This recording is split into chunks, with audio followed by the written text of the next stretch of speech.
Hey everyone, this is Pokejon back with some more For Honor Alpha gameplay.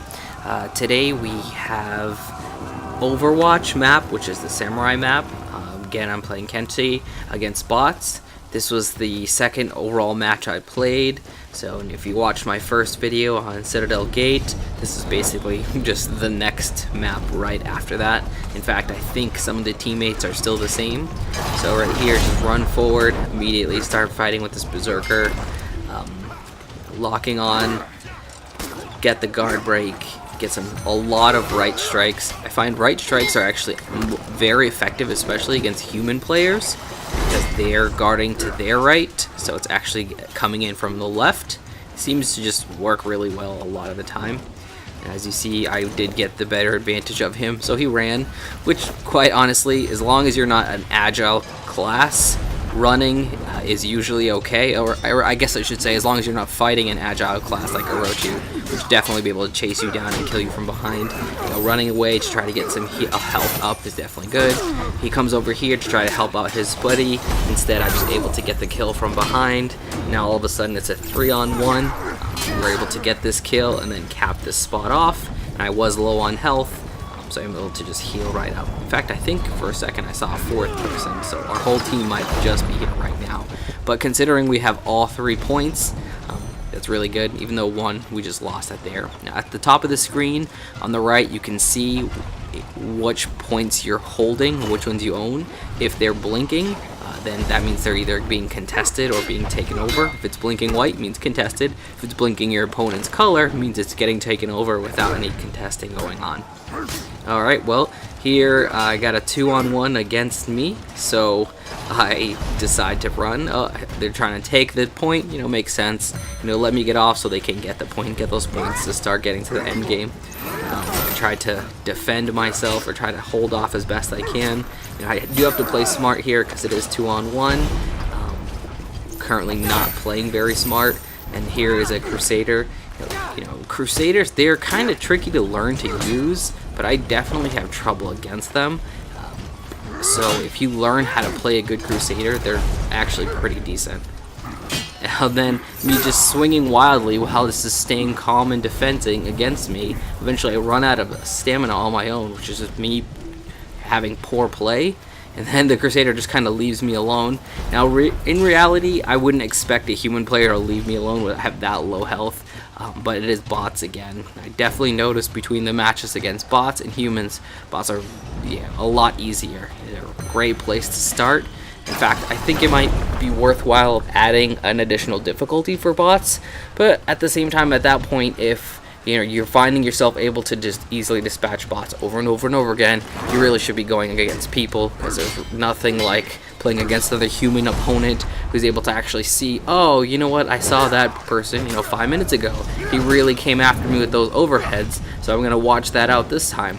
But when you're playing a bot, it's just kind of not the same at all. They just kind of do the same motions over and over again. It becomes really easy to become predicting what they're doing and just kind of kill them as you go.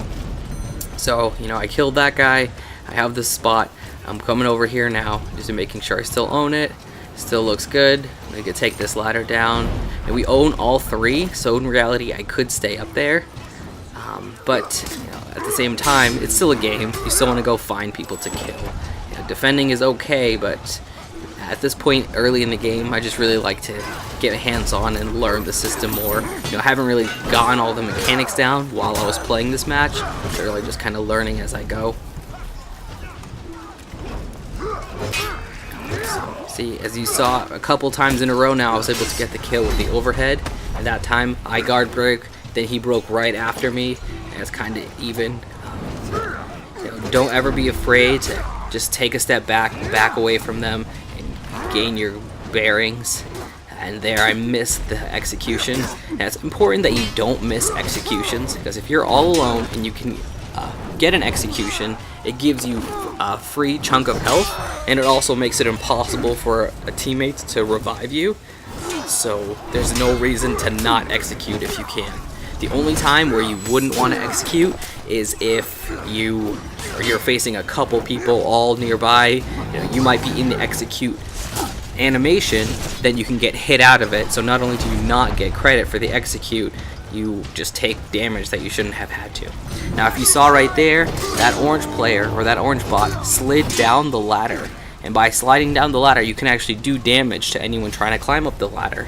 And if you're underneath someone who isn't sliding down, if you're climbing up after an enemy, you can actually use R1 and grab them and pull them down and do damage that way as well. Now here I noticed that we own B and we're kind of pushing through, so I figured just kind of help out a little bit over here and just push through. Now this is really a nice way to just kind of kill time in a match. There's going to be moments where there's nobody alive, you're just waiting for them all to resurrect. And as you see, there's those +1s that appear every single time I kill one. That adds to your score as well. So in theory, even if you never own any points, if you're able to get a whole bunch of kills through those things, it will end up adding to your overall score. Now as you see, it's kind of one-sided, the matches already. My team's already up at 1100 score versus only 444 for the enemy, so that's not that good. But not only were they breaking there, we almost won the game, but they were able to resurrect or revive 2 of their teammates. Now, reviving is the only way those players could have gotten back in the game because they're currently breaking. If we were able to prevent that revive from happening, then the game most likely would have been over. So a smart play there would have probably been to kind of scope out that area, watch out to make sure that the surviving members of the opponent team don't go there to get their players back to try to make something happen. Now at this point of the game, there's really not much they can do to come back from a win. They're already 700 points behind, so even if they took all 3 caps at this point, yeah, see, that's game right there. Even if they had taken all 3 caps, we still would have had over 1,000, which meant they were in constant breaking for the rest of the game. So at that point, it's really over. I hope you enjoyed this video. This is going to be a lot more gameplay along the way, and soon to be matches against other humans, so that should be pretty exciting.